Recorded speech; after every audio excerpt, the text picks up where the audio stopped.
Assalamualaikum warahmatullahi wabarakatuh. Kami dari kelompok 10, di sini kami akan menjelaskan materi mengenai teks artikel ilmiah. Kami beranggotakan 4 orang. Yang pertama yaitu saya sendiri, Putri Wahyuni, kemudian ada rekan saya, Konita Zahra Ramadhani, kemudian ada Rahel Raisa Yandra, dan yang terakhir ada Refki Dwi Revani.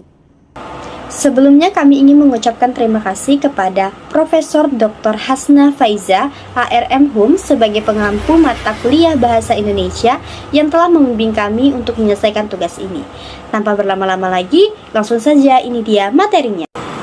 Assalamualaikum warahmatullahi wabarakatuh. Saya Putri Wahyuni, NIM 2401088. Di sini saya akan menjelaskan mengenai pendahuluan, pengertian, dan fungsi dari teks artikel ilmiah. Mengapa adanya teks artikel ilmiah secara ringkas disebabkan karena adanya perkembangan zaman yang semakin terus berkembang, sehingga sebuah teori yang sama tidak akan bisa diterapkan di setiap zamannya yang terus bergerak maju seperti sekarang ini. Maka dari itu dilakukan penelitian-penelitian untuk menemukan teori-teori yang tepat. Melalui artikel ilmiah, hal tersebut dapat dituangkan menjadi sebuah tulisan yang bermanfaat. Lalu, apa sebenarnya artikel ilmiah itu?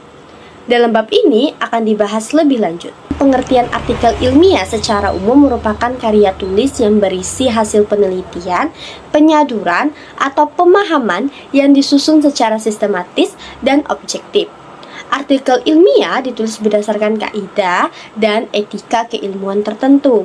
Sedangkan menurut Harry Firman, karya ilmiah merupakan laporan yang berupa tulisan yang dipublikasikan atau dipaparkan dari hasil pengkajian atau penelitian yang telah dilakukan, yang dalam penulisannya memperhatikan kaidah dan etika keilmuan yang berlaku di masyarakat keilmuan. Sedangkan fungsi dari artikel ilmiah yang pertama yaitu sebagai media komunikasi dalam kehidupan akademik. Yang kedua, sebagai media untuk menyampaikan gagasan dan fakta. Sedangkan yang ketiga yaitu untuk mengkomunikasikan temuan, pahaman, atau konsep dalam format yang terstruktur, sistematis, dan terdokumentasi dengan baik. Baiklah, selanjutnya saya akan menjelaskan jenis-jenis artikel ilmiah. Artikel ilmiah terbagi menjadi dua. Yang pertama yaitu artikel dari hasil penelitian. Yang kedua, artikel hasil pemikiran. Saya akan menjelaskan yang pertama, artikel dari hasil penelitian. Jenis artikel ini diambil dari hasil penelitian yang sudah ditulis sebelumnya. Penulisannya dengan mengambil poin-poin penting atau ringkasan dari hasil penelitian. Ciri-ciri artikel ini menyajikan hasil penelitian dengan ringkas. Yang kedua, yaitu artikel hasil pemikiran. Jenis artikel ini dibuat dari pemikiran penulis mengenai suatu persoalan, bertujuan untuk berusaha memicu tanggapan pembaca, melakukan kajian terhadap artikel menggunakan bahasa provokatif dalam penulisannya. Baiklah, saya akan melanjutkan pembahasan yang berikutnya, yaitu kerangka isi artikel hasil penelitian. Dibagi menjadi beberapa bagian. A. Judul artikel, berisi gambaran umum dari keseluruhan artikel mengenai topik pembahasan. B. Nama penulis dan lembaga. Penulisan nama dalam artikel tidak disertakan gelar akademik atau lainnya, murni nama penulis saja. C. Abstrak dan kata kunci. Fungsi dari abstrak di dalam artikel sebagai ringkasan penelitian. Kemudian D. Ada pendahuluan. Bagian pendahuluan dalam artikel memuat latar belakang masalah yang diangkat ke dalam penelitian, tujuan meneliti, dan beberapa kajian teoritis yang paling sesuai dengan permasalahan. Kemudian yang E, metode penelitian. Metode penelitian ditulis dengan menyampaikan informasi yang penting saja sehingga menjadi padat. Pokok utama yang disampaikan ialah waktu dan tempat. Ada selanjutnya yaitu F, hasil penelitian dan pembahasan. Bagian hasil penelitian menampilkan analisis dari data yang sudah diselesaikan. Kemudian pembahasan menampilkan jawaban mengenai pernyataan yang diingatkan dalam rumusan masalah. Kemudian G, simpulan dan saran. Pada bagian ini menyampaikan secara singkat dari penelitian dan pembahasan. Terus yang terakhir ada daftar pustaka. Bagian ini memiliki fungsi menampilkan identitas lengkap dari teori-teori ahli yang digunakan dalam penelitian. Di sini saya akan melanjutkan pembahasan yang sebelumnya sudah dijelaskan oleh teman saya dengan poin yang pertama, yaitu kerangka isi artikel hasil penelitian.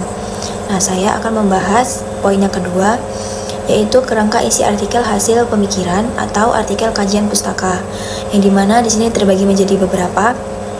Yang pertama itu ada judul. Artikel jenis ini memiliki ciri provokatif, fungsinya itu untuk menarik minat pembaca. Yang kedua itu ada nama penulis dan lembaga. Sama halnya dengan artikel hasil penelitian, penulisan namanya juga tidak menampilkan gelar.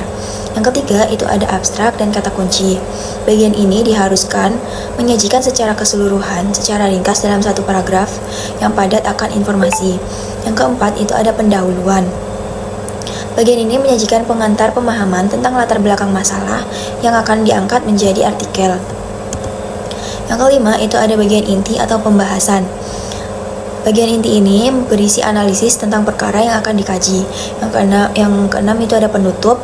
Nah, penutup ini berisi penegasan ulang dari hasil pembahasan yang sudah disampaikan pada bagian sebelumnya. Yang ketujuh itu ada daftar rujukan atau daftar pusaka. Sama dengan jenis penelitian lainnya, juga menyantumkan sumber yang dirujuk atau teori ahli yang digunakan. Nah, saya juga akan menjelaskan untuk poin yang ketiga, yaitu hubungan genre pada teks artikel ilmiah. Teks artikel ilmiah memiliki unsur-unsur genre mikro di dalam penyajiannya. Penyesuaian genre mikro ini di tiap unsur akan menjadikan teks tersampaikan dengan baik. Demikian materi yang dapat kami jelaskan. Apabila ada kesalahan kami mohon maaf. Kami tutup. Wassalamualaikum warahmatullahi wabarakatuh.